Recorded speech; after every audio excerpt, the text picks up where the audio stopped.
Morning.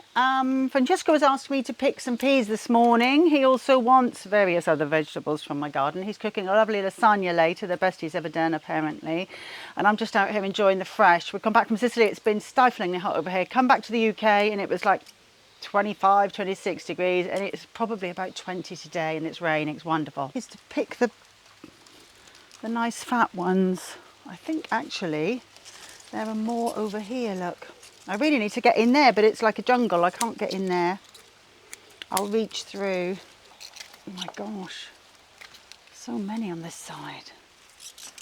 Ooh. Now I'm onto the broad beans and they're looking lovely. Look how lovely they are. There we go. This is a different type as it happens, but they look a bit smaller. I mean, a broad bean's a broad bean really, isn't it? Those ones from Stefano we got, they were lovely, weren't they? They were whoppers. I could probably do with picking all of these, Francia. Then I can clear and put some other plants in here. Young hearts run free tonight. I'm now going to pull a garlic. It's not technically ready to, as in, you normally let them get a bit drier and then they're ready to dry out and keep for a few months.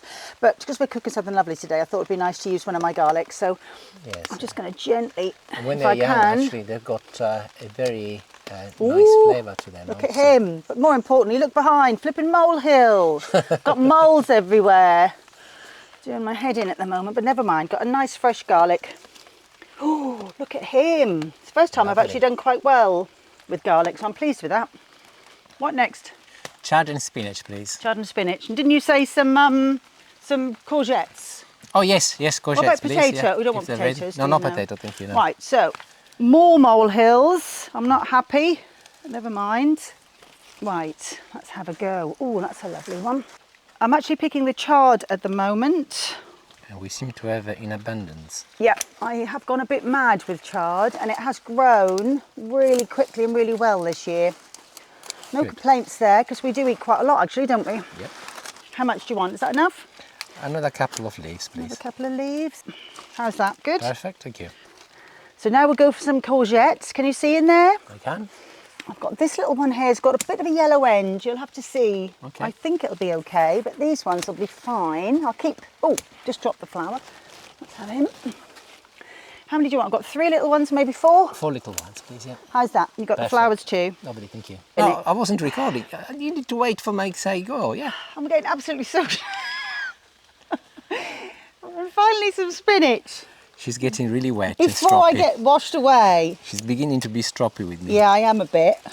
I'm actually picking off the side ones to allow my little, I've got some carrots growing here and some celery.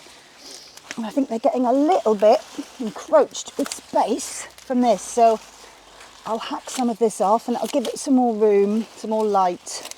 Can you see? So now I can see what I'm doing along here. Is that enough, Don, or do you want any more? That's perfect, thank you.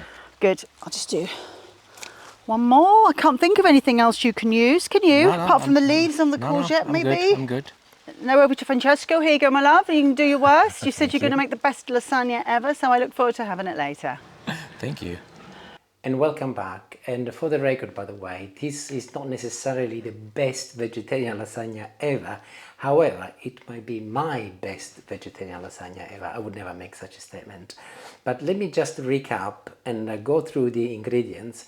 And also I'll tell you along the way what you can replicate with something else, or if you can drop something, entirely up to you, of course. But I'll start in order of what we have grown, and then I've supplemented with some vegetarian stuff from the supermarket. So you've seen the spinach and the chard. They are about 300 grams in weight, and they come from our garden, of course. Also the courgettes, by the way, these are Julie's courgettes. Oops. They're very small, and I've actually supplemented with an extra one from the supermarket, and altogether the weight is 400 grams. Also, I've got the broad beans. I have peeled them, and 200 grams is what I have achieved. And actually, ironically, lack more than better judgment, the peas also weigh 200 grams. Then moving back to Julie's vegetable patch, here's the onion. I'll be using some of that. And here is some parsley, which also I will be using, some fresh parsley from our garden. And the last homegrown ingredient is here, my big best friend at the moment, big massive plant of basil. Then I will be adding other vegetables, and I've got here a couple of eggplants or aubergines, depending on where you are in the world, and also I've got a couple of carrots, and I will also be using a nice large red onion, but you can also use a white one if you wish. Here I've got some plum tomatoes, baby plum tomatoes. This will be at the end for garnishing, but also I've got 18 of chopped tomatoes. And what else have I got? In terms of vegetables, I think I'm pretty much done. You'll be pleased to know. Cheese. I've got a bowl of fresh mozzarella, which I will be slicing in a little while, and also some cheddar. And in the dairy front, I also got here half a litre of semi-skimmed milk. You can also use skimmed or whole milk, entirely up to you. We like semi.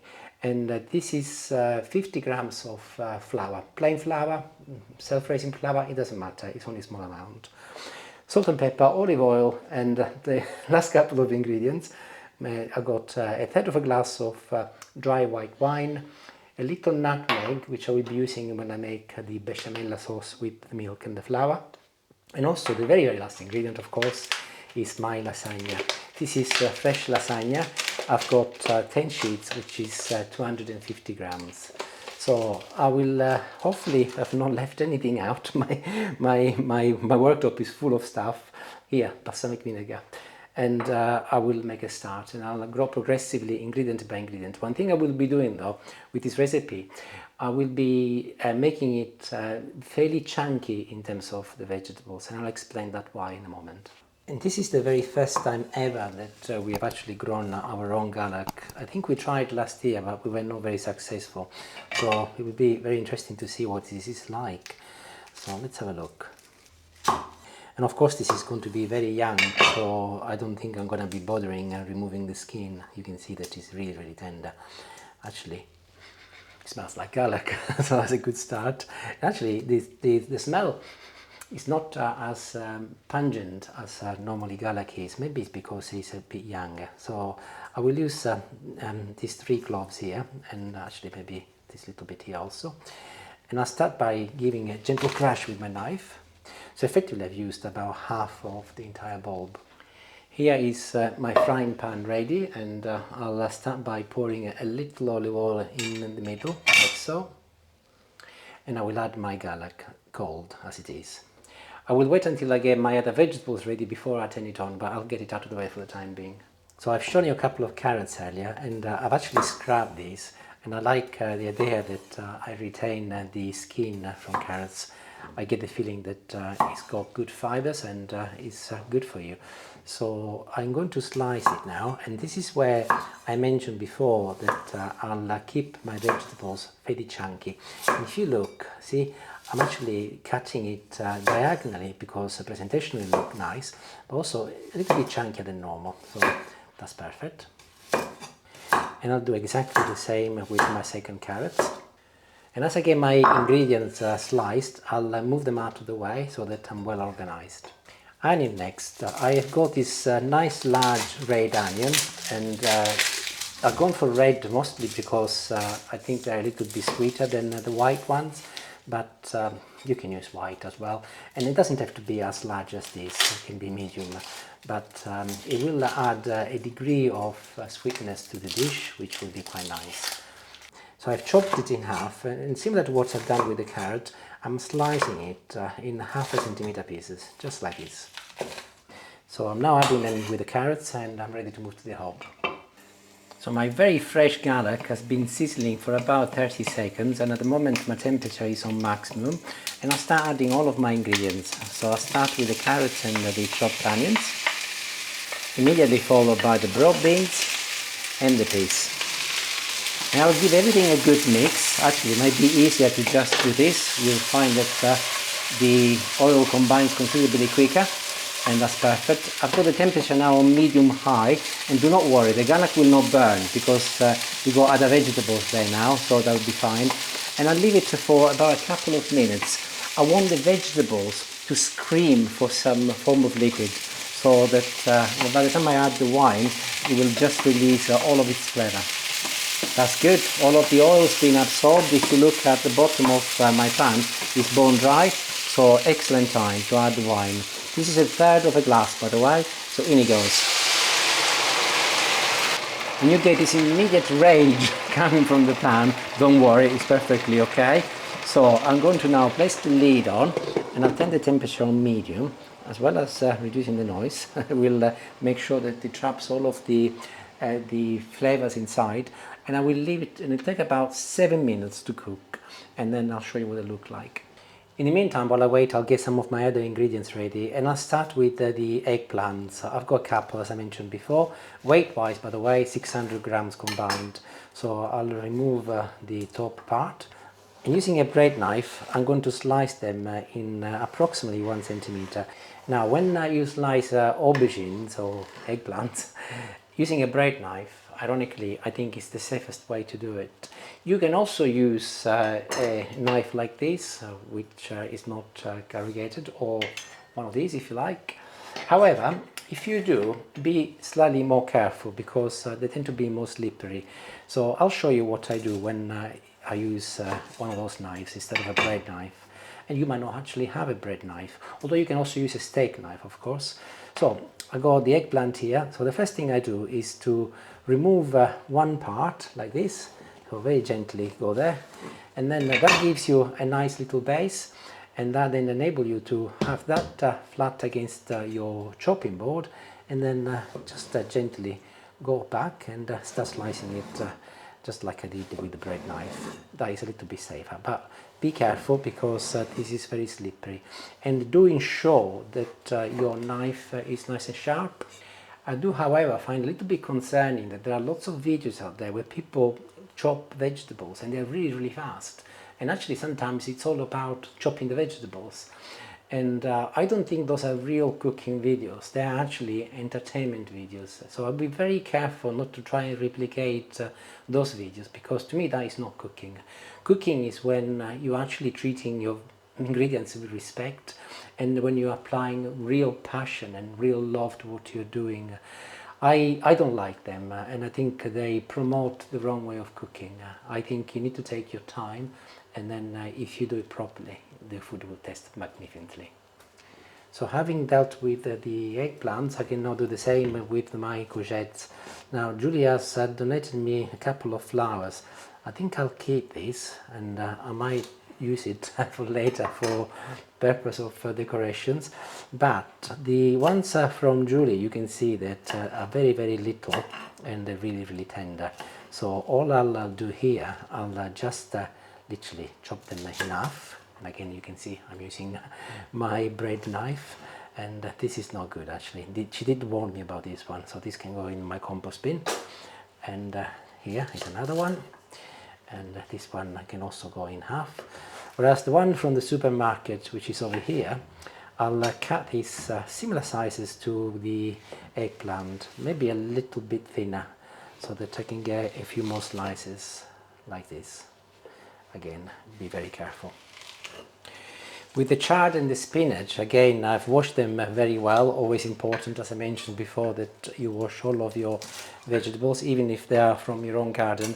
And you can see that actually they are very tender. I have removed this big stem here, as this was a little bit tough, but the other ones actually, because they are new growth, except maybe some of the old ones, I will just leave them as they are, and the rest actually is pretty good also.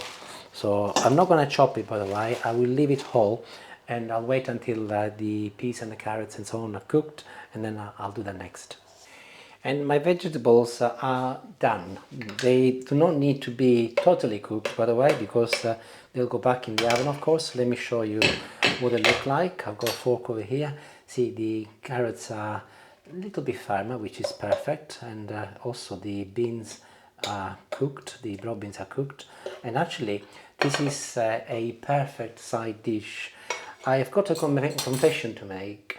I had that earlier. This is a lasagna I am cooking for tomorrow. We are going to see my son, and we are helping him build a concrete pad. I ordered a shed and we're doing the concrete pad, and I say that I will bring the dinner. So I'm making this lasagna for tomorrow, and I made this very side dish earlier. We had it with salmon, and I did exactly the same. I've just added a little olive oil, and the next ingredient I showed earlier was some balsamic vinegar. So that goes in now like this, not a lot, just to give it a little bit of a kick, and I'll mix it together. So far I've not added any salt and pepper, so I will start salting ingredients and putting pepper as I go along, but not a lot, because the salt police is upstairs, and then when she watches the video she says, oh, you put too much salt in. So I'll mix it all together, and it smells really good, just like before. And before I finish, I'll just add a little of our fresh parsley that goes in. You can also add the stems, by the way, and I'll mix it. And this is ready, and this is going to be one of the base for my lasagna, and you can imagine the taste that it will release. But I need my pan to do the chard and the spinach, so I'll move them into this dish. And can you see there is a little bit of juice in there, or liquid I should say. I'll try and retain that, so that will help me when I do the chard and the spinach. And I'm back on the hob, and with the exception of a little garlic, I'm not going to add anything else, as I already got all of the lovely fluid left from before. And as I mentioned, I'm leaving my chard and spinach whole, so they can go in. And don't worry, it looks like there is a lot in there, but as soon as I put the lid on, and I'll turn the temperature down on medium now. I was actually on high earlier, so I'll go on medium high, number 6, and 3-4 minutes and it will be ready. And 4 minutes on, let's have a look. See, it's gone down already in volume. It's nearly ready, and I'll just give it a quick turn to ensure that it cooks properly. And by the way, this is another side dish, and I've made a little mini series called From Patch to Plate, and the very first episode was me cooking something very similar to this. The difference being that I added some lemon at the end and a little olive oil. And this is again another very typical Sicilian side dish, really nice. So effectively today it's vegetarian lasagna. It's a combination of some of the side dishes that I made in this mini series. That's why I'm convinced that it's going to be really tasty. So I've had a couple of minutes and they're done, and just like I did with the first batch of vegetables, I'll move everything into a separate bowl and they can start cooling down, including any of the juice and of course the garlic, but if you want you can remove the garlic. I'll leave mine in there though. And as the pan is nice and hot and ready, I will start with my next ingredient. So I'll put all of my zucchini or courgette inside now. However, I will be adding a little drop of olive oil as it is a little bit dry, and it could do with a little help. I'll give it a little shake, and just like I've done with the other ingredients, I'll place the lid on, and that will accelerate the cooking process. The eggplants, however, will go through a slightly different cooking process. So I'll place a griddle on the hob and I'll turn it on maximum and wait until it gets nice and hot. And I'll start griddling them, and I'm not adding anything at all, just as they are. No oil, no salt, no pepper. But I've only got the one griddle, so I'll have to do a couple of rounds. Zucchini have got fairly high water content, so don't forget them, and within 4 minutes or so I can start turning them around, and if you look, they're beginning to turn lovely and golden color already, so I'll just turn them around another 4 minutes and this will be ready. Temperature, by the way, medium high, so the lid goes back on, and 3-4 minutes and they'll be ready. And talking of medium to high temperature, that's exactly the same temperature I've got here with my eggplant. So 3-4 minutes and time to start turning them around. Make sure that you stay on top of eggplants. They cannot be trusted, trust me. You can trust me, not the eggplants. They are well renowned for burning if you leave them too long. And time to get the zucchini out. So let's have a look. Yeah, they're done, I can see already. And like I've done with the other vegetables, I'll move them in a separate bowl. Just a tiny little amount of salt and pepper, just for completeness. And I will also be adding a a little parsley, just like I did with the other vegetables. And it is important that you do these things whilst everything is hot, because the parsley will release a lot more flavor. And I will go and put this alongside the other vegetables, and I'll wait for the eggplants next. And here we go, look, they are ready. So I'll start moving them into a proper plate, and yeah, they're done. And make sure that if you go sandwich a little bit thicker, actually even that one is done, so I can move it out. So I can now start on the second batch, which is over here, and another 5 to 8 minutes, and this will also be done. And here they are, they're all done, and they are still steaming hot. And actually, believe it or not, if you put them on top of one another, they'll continue cooking. But with the eggplants, I'm going to add a tiny little amount of olive oil. Yet again, a small amount of salt and a little pepper. And by now you will have guessed that I'm using parsley as the main ingredient to put some flavor on my vegetables. So I'm going to be quite generous and use the rest now. And I'll mix them all together, and just like the rest, everything is quite hot, so the parsley will do its magic. So I'm progressively getting all of my ingredients ready. I think I've finished all of my vegetables, so the next thing I'll do is the tomato sauce. And I'm going to be using 18 of chopped tomatoes, the cheapest you can find, by the way. Trust me, it will not make any difference, because the flavor from all of the vegetables will enrich the lasagna big time. So in it goes. These are chopped, I think I did say that. The salt police has just come downstairs, so I'm going to be really careful. Just a little sprinkle, and also some pepper.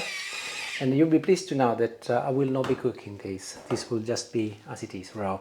But I will also be adding some basil.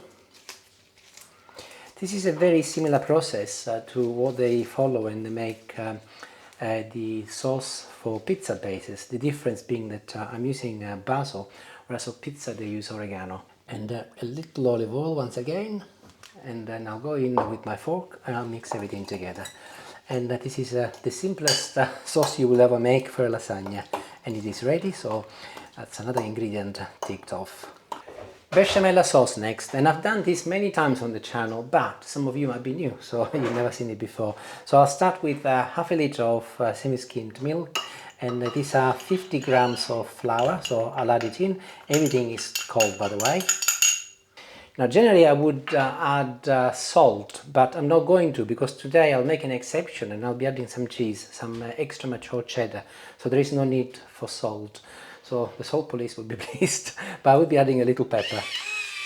And my next ingredient is going to be some nutmeg. Again, this is a beautiful addition to any bechamel sauce, but some people are not keen, so if you're not keen, do not add it. But I am very, very keen, as you gather. So quantities to taste. This was a whole bowl, by the way, so I'll just add a little bit more and then I'll stop. So that gives you an idea of how much I'm putting in there, maybe about a quarter. So I'll go in with a teaspoon, you can use anything of course, and I'll mix it. And do not worry about the fact that the flour will not dissolve all together, but by the time I put it on the hob, it will just disappear. So this is good because it's cold.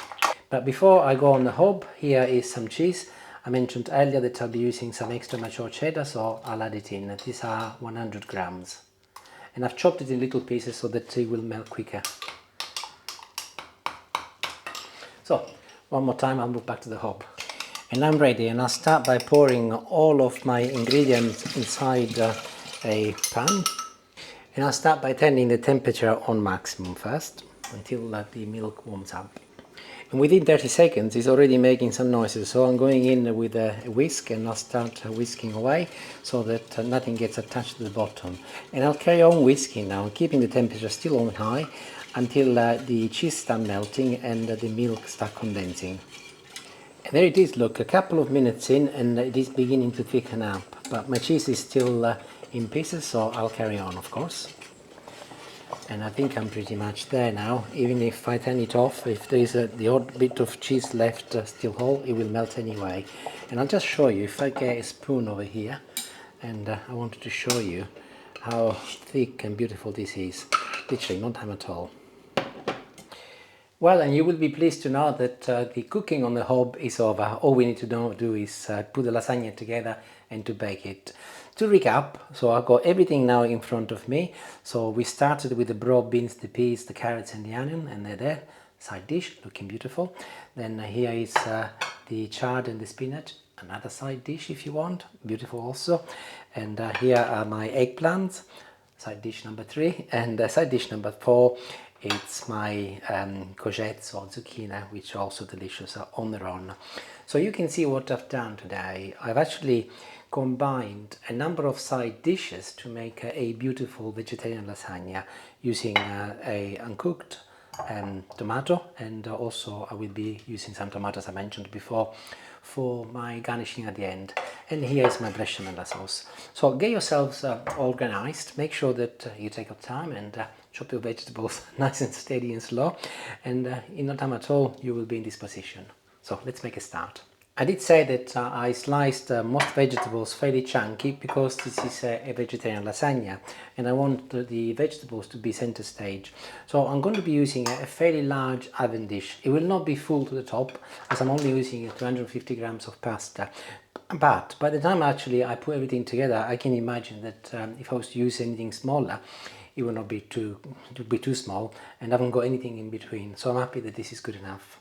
And like I do with all of my lasagnas, I'll start with a small amount of liquid at the bottom, and I'm going to be using, of course, my tomato and basil that I put together, just a little amount. This will help the first layer of pasta to cook underneath. By the way, you might have noticed that I've put this upside down because I'd opened it earlier, and if you leave it out, fresh pasta has got this horrible habit of curling, so be careful, make sure that you do not leave it in the open air for too long. So I'll just start applying some pasta in there, and of course, being that it's fresh, it's also very easy for me to just use my knife and slice it. So here is my first layer. And before I start adding any vegetables, I'll add a little bit more of my tomato sauce, like this. And then I'll start. I don't think there is a specific order, but I will go in the order on how I cook them. So the first layer is going to be a mixture of beans and peas and my carrots. I will be slightly careful not to put too much in. I might end up with some leftover, which is not a problem. Then I'll move on to my chard and my spinach. And if you recall, I left these all so that I can actually place them all as much as I can. So that's lovely. And if I was to slice them, it would not be a problem, but I like the idea of cutting into the lasagna and finding big chunks of vegetables and greens, just like this. With the zucchini, I'm going to be a little bit more mean because I don't have that much, so I'll cut this in half and I'll just put a little, and this one is also, I'm going to be cutting in half like this, and this is a little bit too thick still, so I'll go in and I'll chop it in half very gently and carefully. There it is. And I will complete this layer with a few eggplants, 1, 2 and 3, and a little one in the middle like this. And I'll go in now with my hands and I'll press it nice and firmly so that I try and make it as flat as I can. Perfect. And I normally put my bechamel sauce on top of my lasagna, but today I'm going to be a little bit more controversial because I've got this picture of a slightly different look, and also I want to make sure that my bechamel sauce plays its part in cooking the vegetables and the pasta, so I'll start applying it as part of the layers. And in I go again, another 3 layers of pasta, actually I should say 2.5, there is another one here, and I'll carry on following exactly the same process until I run out of ingredients. The ingredient I'm likely to run out of is going to be pasta, by the way, so I'll see how it goes. But by the time I get to the top layer, I will let you know how many layers of pasta I have added. So I'll see you at the last layer. So I've just added the remainder of my bechamel sauce, and I'm now about to approach my last layer. And although I thought I might have made a little bit too much, actually I think that all of my ingredients are perfect. So this is the remainder of my broad beans and peas and carrots, and here is the remainder of my greens. And see the liquid in there? Just put it in. I've got the garlic in there. I'll add everything in because this will go in the oven, and any water or any liquid left over is all good, so do not throw it away. And as you go along, just continue pressing. And here is the remainder of my eggplant, and I'll try and break it as much as I can using my fingers there. And of course the remainder of my zucchini. Again, I'll chop it as much as I can. And I'll go here some, by the way, apologies for the beeping noise. I need to replace the battery in my fire alarm. So I'll just press it down, and I'm now ready for my very last layer of pasta. So I actually managed to make 4 different layers of fresh pasta, and although I thought this actually was going to be too big, it's actually the perfect size, so it's good. And before I go and wash my hands, I'll now use the rest of my tomato to go at the very top, like this, and I'll spread it using a big spoon. It's wonderful. Earlier I mentioned mozzarella, so here is my fresh ball of mozzarella. I'm now going to slice it again in about 1/2 centimeter pieces, so that that should give me enough to cover the entire surface of my lasagna. So I'll just plonk it on top. And lastly, a few plum tomatoes just to garnish the top. This is not an essential ingredient, by the way, but I've got a thing about plum tomatoes, so I really think they add a lot of color, and in this particular case they will blend in well with the rest of the other ingredients. But maybe I'll turn them upside down so that they look a little bit better.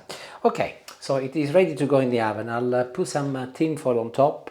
And like I do with all of my lasagna, it will be going in for 35 minutes at a temperature of 180 degrees. Mine is a fan assisted oven, so if you've got a normal conventional oven, up the temperature by 20 degrees to 200. And after the first 20 minutes, I will remove the tin foil, and then I'll put it back in the oven for the last 15, still 180 degrees, 15 to 20 minutes. It's quite big, so I'll let you know at the end how long it took.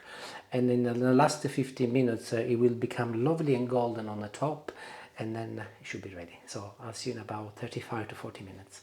While I wait until you're up, by the way, I remember that I was going to give you some potential substitutions or what you can do without. So bearing in mind that this is stuff we've got from our vegetable patch, you've seen I have picked side dishes really. So entirely up to you what you use. But I'll give you an example. Take the spinach and the chard. You can easily substitute them with any spring greens, vegetables, any leafy greens in supermarkets here in the UK. Very cheaply, with about 70 pence or 80 pence, you can buy a big bunch of leafy spring greens. They last forever in the fridge. The most important thing is how you cook them. So make sure that you follow the same process, and if they're a little bit rougher or chunkier, just cook them for a little bit longer. Also, not everybody is a big fan of broad beans. Don't put them in. Just put more peas, for example, or if you're not a fan of peas, just put broad beans, but try and put one or the other. Carrots, if you don't like carrots, don't put them in, or you can replace carrots with parsnip as another example. It's a little bit sweeter, not everybody's cup of tea, but it's another substitution. So you can play by ear depending on what you like, and you can drop some of the ingredients. What is important, as I said, is how you cook it. Take your time and you will come up with a beautiful lasagna. But actually, if you are strapped for time, some of the things you can do is to split it over 2 days. For example, you could do all of your preparation of the vegetables the day before, so get all of your ingredients organized and cooked.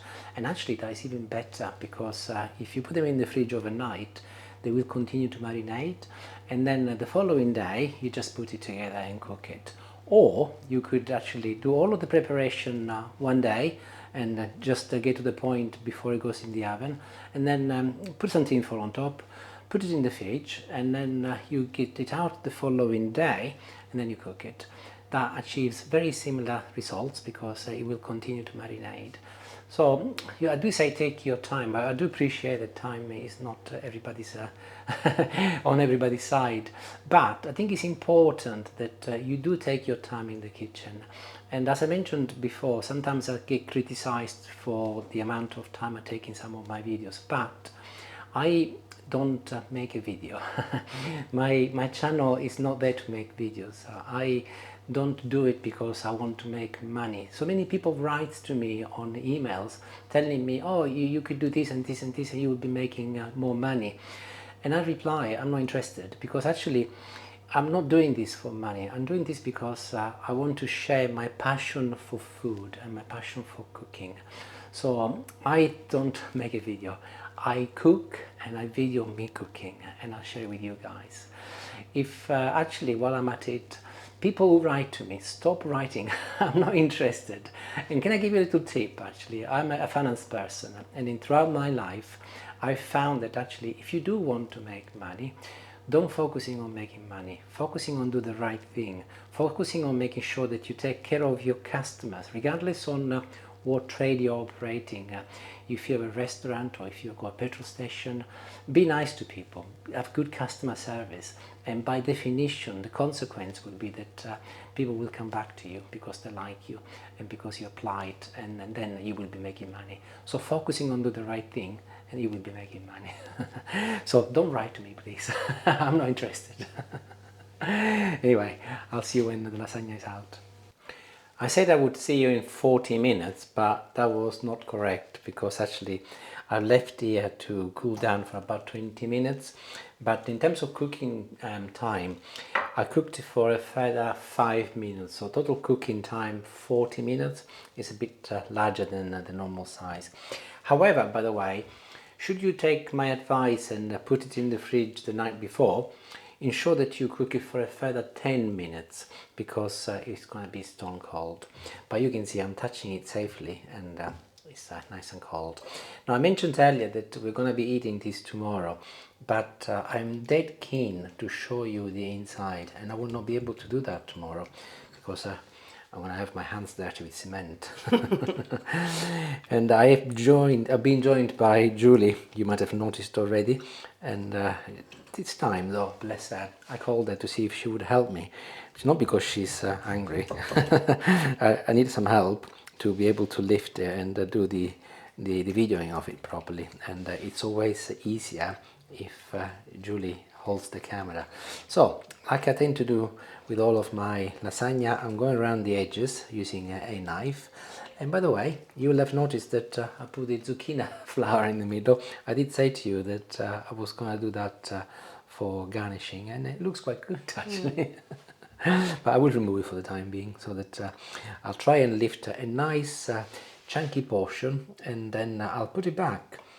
And if you're wondering, by the way, how, I think I need a steak knife to cut it. If you're wondering, by the way, how I am going to reheating this tomorrow, what I'll do, I'll pop it back in the oven, but I'll place the tin foil on top again, and I will cook it for about 15 to 20 minutes, and then it will reheat through, and it will be just as normal. Most probably taste a little bit better actually, because it will have marinated. Also, another option, if you've got any leftover, you can freeze it, wait until it's completely cooled down, put it in a Tupperware container or in a bag, and then put it inside the freezer. And when you defrost it, make sure that you defrost it inside the fridge, ideally overnight, or in the microwave if you run out of time, and reheat it in the microwave.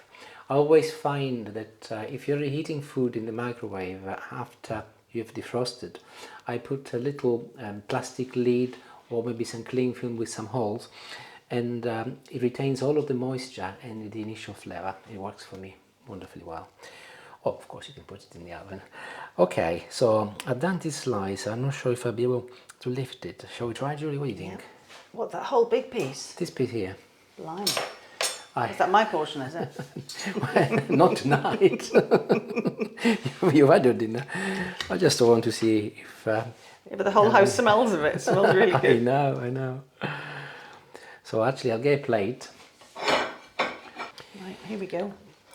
So if you are trying to be elegant, always use a couple of spatulas, and having just gone through the edges, can you see that because it's cooled down, it's coming out beautifully? Look, see, no problem at all.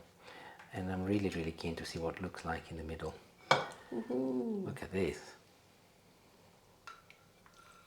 Massive big portion. I think Alessandro most probably would manage this on his own. He would. That's my son, by the way. You should see the amount of food he eats. He eats more than a horse. I was going to say like a horse. He always has done. He has always done since he was a baby. Oh, looks super. Oh yeah, turn it around so I can see inside on the... Okay, so I'm going to turn the plate around. So as I mentioned before, I didn't put a lot of pasta, only 250 grams, because it is a vegetarian lasagna and the vegetables are the star of the show. So, isn't that beautiful? Look, you get all of the layers of the chard and the spinach. I got 4 layers, as you will know. You can see a few of the carrots and the beans in there. And I think it would be rude not to taste some, and then I'll let you know what it tastes like. Okay. As it happens, actually, I'm just going to get the inside there as well. There That is looks super too. some left over. There's a little left here, so I'll pinch a little bit of the pasta.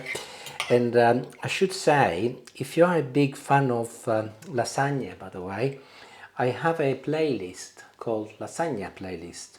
And there are varieties of lasagna, all sorts: meat lasagna, sausage lasagna, mushroom lasagna, Broad vegetarian bean lasagna. broad beans, One of my favourites, yeah. Chickpeas was delicious. I even made a lasagna alla norma, which was delicious. Have a look, and this will go in the playlist also. I'll blow it just in case. Oh my god, it's lovely. I did say this was going to be my best vegetarian lasagna ever, and it is. It's really delicious. The freshness of the ingredients coming from Julie's garden is predominant. I think I'll have a little bit more. You finish that off, will you, that little bit? Genuinely delicious, genuinely. Make it and you will not be disappointed. And as I said before, switch some of the ingredients. Do not use broad beans if you don't like them. Use something else. Experiment. There is no sin. Well, hopefully you've enjoyed this video. Thank you very much for your continued support and for your feedback. Continue writing to me and give me your comments. I love them. I really like to see how people relate to my dishes, and thank you very much. Buon appetito, and see you next time. Ciao ciao.